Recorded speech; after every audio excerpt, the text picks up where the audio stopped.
Sixth question. Prove that if the diameter of a circle bisects two chords of the circle, then those two chords are parallel to each other. So here in the circle, we have the diameter of the circle here as PQ. It is bisecting two chords of the circle. What is the meaning of bisecting? It is dividing the two chords of the circle into two equal parts. Which are the chords? The chords are AB and CD. So we have the diameter PQ. The chords are AB and CD. This diameter is cutting AB into two equal parts such that AM equal to MB. Also, it is cutting this chord CD into two equal parts such that Cn is equal to Nd. Then those two chords, they have said that these two chords are parallel to each other. That is, we have to prove that chord AB is parallel to chord CD.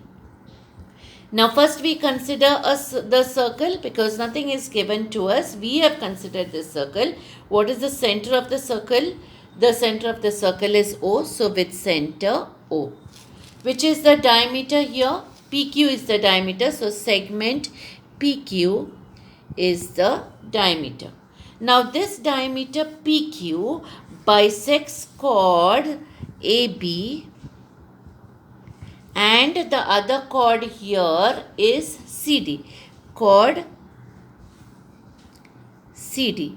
Now at which points? It cuts AB at point M and cuts CD at point N. So I write here at points M and N respectively. Now what happens here? M is the midpoint of this chord AB. How is it given? Because they said it bisects the chords of the circle. Therefore, if M is the midpoint of chord AB, that means segment OM is perpendicular to chord AB. How do we get it?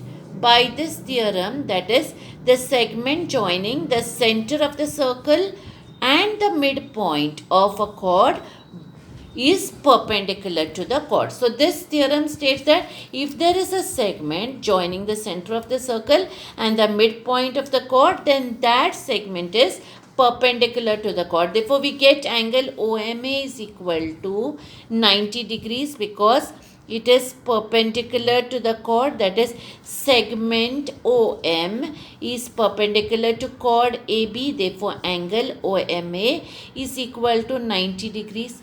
Similarly, we can do for the other chord also. That is, N is the midpoint of this chord. That is chord CD. How do we know that? That was given because the diameter bisects both the chords. Okay, so segment ON will be perpendicular to chord CD. So I can write here perpendicular to chord CD.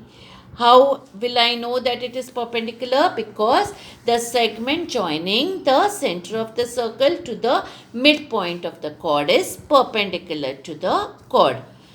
Therefore, now we can say that this angle ONC also will be 90 degrees. Okay, so because it is perpendicular to the chord, angle ONC is equal to 90 degrees. Now, this I have numbered as 1, angle OMA is 90 degrees, angle ONC is 90 degrees is numbered as 2. If I add 1 and 2, what happens? Angle OMA plus angle ONC, angle OMA plus angle ONC is equal to these were the left hand side. Now the right hand side is 90 degree plus 90 degree. Okay, so here angle OMA plus angle ONC equal to 90 degree plus 90 degree. Therefore, angle OMA plus angle ONC equal to 90 degree plus 90 degree is 180 degree. Now, instead of naming this angle as OMA, look at the figure, OMA. I can also name this angle as NMA. So, you see here, Angle OMA is named as angle NMA. Instead of naming this angle ONC, look at the figure, ONC, I can also name this angle MNC. So that is what I have done here, angle MNC. So in place of angle OMA, I have written angle NMA. In place of angle ONC, I have written angle MNC, and that is 180 degrees. Now why have I written this? You see here, this angle plus this angle, this both together, we are seeing when we add it is becoming 180 degrees, and we see that these form a pair of interior angles on the same side of the transversal. And if we know that the sum of the interior angles on the same side of the transversal is 180 degrees, or the interior angles are supplementary, then we can say that those two segments are parallel to each other. Now, which are the segments under consideration? They are chord AB and chord CD. Therefore, chord AB will be parallel to chord CD. So, here, therefore, angle NMA plus angle MNC is 180 degree. Therefore, chord AB parallel to chord CD. Now, what reason will I write here?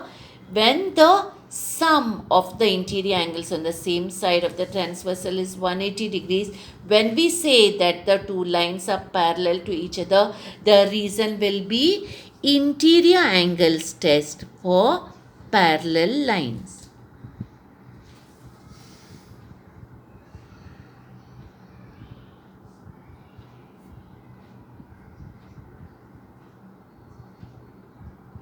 So this is the test which confirms that two lines will be parallel if a pair of interior angles on the same side of the transversal are supplementary.